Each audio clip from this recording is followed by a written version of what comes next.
Le cerveau d'un enfant est extrêmement plastique et d'un bébé encore plus. Un bébé voit des choses dans sa journée pour la première fois. C'est pour ça qu'il a le sommeil agité, c'est qu'il encode ça dans son cerveau. En réalité, on voit tous les jours de nouvelles choses, mais notre cerveau a des catégories, il place des étiquettes. Hein. Tout à l'heure, je suis sorti acheter le pain, j'ai vu un chien que j'avais jamais vu, mais mon cerveau l'a catégorisé comme un chien. Voilà, c'est comme ça. Et eh bien, on choisit pas vraiment, enfin en tout cas, ou alors on choisit mais on s'en souvient plus, c'est la croyance à la réincarnation, mais en tout cas, j'ai pas souvenir d'avoir choisi de naître là où je suis né. Et donc forcément, je suis né dans un contexte économico, socio, culturaux, historico, qu'est-ce qu'on pourrait mettre en hic en dernier Bref, je suis né en gros dans un contexte complexe qui me dépasse complètement ma personne et forcément mon cerveau s'est développé pour s'adapter à cet environnement-là, à cet environnement complexe, dynamique, changeant, parfois dangereux, et les réflexes qu'il a pu acquérir, les représentations, les croyances, bref, en gros tous les programmes sous lesquels il tourne aujourd'hui ne vont pas toujours dans le sens de mes aspirations profondes, de ce que j'ai envie de vivre, de ce que j'ai envie d'exprimer. Qu'est-ce qu'on fait de ça? Moi, j'entends beaucoup de gens vouloir à leurs parents, à la société, à leur enfance. J'ai eu la chance, c'est vrai, et j'ose même ce mot de privilège que d'habitude j'emploie peu. En tout cas, j'ai eu une forme de chance, de privilège, de pas avoir à vivre certains traumatismes qui ont l'air indépassable pour beaucoup de personnes. C'est vrai, à ce titre-là, j'ai eu une vie plutôt protégée dans ces années formatives. Le fait est que j'ai quand même vécu des choses et puis j'ai acquis comme ça des comportements, des façons de penser, des façons de voir le monde qui ne me servent pas aujourd'hui. La poursuite d'une voie avec un grand V, la poursuite de l'excellence. Miyamoto Musashi, lui, c'était l'excellence au sabre, c'était l'excellence dans les arts de la guerre et de la stratégie, mais quelle que soit notre poursuite d'excellence, nous met justement face à ces automatismes qui parfois sont des freins à l'objet de notre poursuite, de notre quête, voilà, notre destination. Le héros doit se séparer de certains fardeaux avant d'atteindre sa destination. C'est l'essence du storytelling. J'avais pas trop aimé Crawl, le film avec les alligators qui attaquent Kaya Scodelario, là, sorti il y a quelques années. Pourtant, j'adore cette actrice, j'adore les alligators, mais ça m'avait touché à la fin du film. Le père perd un bras, se fait croquer un bras par un alligator, et finalement, ils arrivent à survivre, et ce bras, c'est le tribut de chair qu'il a à payer pour ses manquements. Voilà, c'est tragique, c'est dur. Ça m'avait marqué en tant que spectateur.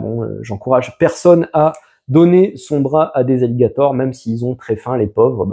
Laissez-les trouver autre chose que votre bras à grignoter. Ça m'a replongé dans le film, cette histoire, ça m'a fait perdre la voix. Oui, voilà, ça y est, j'ai retrouvé.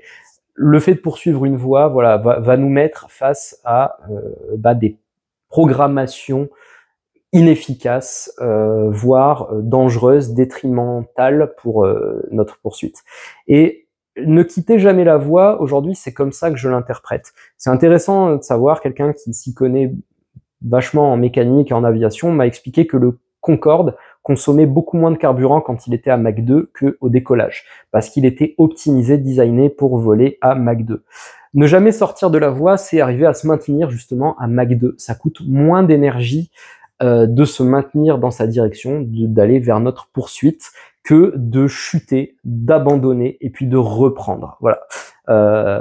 C'est aller contre la nature quelque part, de ne jamais abandonner, vu que il y a des cycles de dépenses et des cycles de repos. Mais je pense que Musashi avait justement conscience d'à quel point les réseaux de neurones qu'on a développés dans les années de formation, les années initiales, ont la peau dure. C'est-à-dire que toute notre vie derrière est un combat pour réécrire des parties de notre code. Ça demande de l'effort, ça demande de la volonté, ça demande aussi l'aide du ciel. C'est pas donné. Il y a une part de grâce. Est-ce que c'est ma force qui me permet de tenir, ou est-ce que ma force m'a été donnée? Je sais pas. En tous les cas, il me faut de la force, il me faut de la gratitude pour continuer, pour pousser malgré les épreuves, malgré les traversées du désert, malgré les revers de médaille. Et abandonner la voie, c'est redonner la puissance comme ça à ces programmes archaïques mais profondément ancrés en nous. Voilà, c'est le fameux thème c'est long et coûteux de construire, c'est facile et rapide de détruire. Et quitter la voie quelque part, c'est détruire, c'est retomber dans l'apathie, c'est retomber dans ce dont on ne veut plus pour soi, dont on ne veut plus pour le monde. Et à ce titre-là, il incombe de rester sur la voie, même si c'est un peu, même si c'est en intention, même si c'est dans ton fort intérieur. N'abandonne jamais la voie, quelle que soit ta voie. Je veux dire, si ta voie c'est de devenir le meilleur parent pour tes enfants, si ta voie c'est de devenir le meilleur vendeur d'automobile, si ta voie c'est... peu importe, mais reste dessus, ne lâche pas, ne lâche rien. Voilà, c'est le message final de cette série de vidéos sur le Dokodo. J'ai plus de voix, mais ça valait le coup. Je suis content de les avoir faites. J'espère que toi aussi, tu as été contente de les regarder. Je te remercie en tout cas pour le temps que tu as passé sur cette chaîne du Novellis. Je te remercie pour tous les likes, pour tous les commentaires, pour tous les abonnements, pour tous les partages qui bien sûr sont très nombreux. Je compte sur toi. Ça a été cool. Juste ne pas quitter la voie, voilà, ne pas tricher. Et Dieu sait que je suis humain. Dieu sait que quand le coach a le dos tourné, on a envie de reposer le genou au sol, de pas faire cet abdos supplémentaire. Dieu sait que des fois on se trouve des raisons, on arrête, mais c'est pas bon. C'est pas bon. C'est pas parce qu'on le fait que c'est bon. On fait aussi des bêtises et je nous souhaite collectivement d'en faire de moins en moins. Voilà, la tendance est importante. Merci d'avoir regardé. Je te dis à bientôt pour une prochaine vidéo. Cette fois, ce sera sur autre chose que le Dokodo, vu qu'on a fait le tour des préceptes de Miyamoto Musashi, de sa voie à suivre seul. Je te remercie, prends soin de toi et à très bientôt.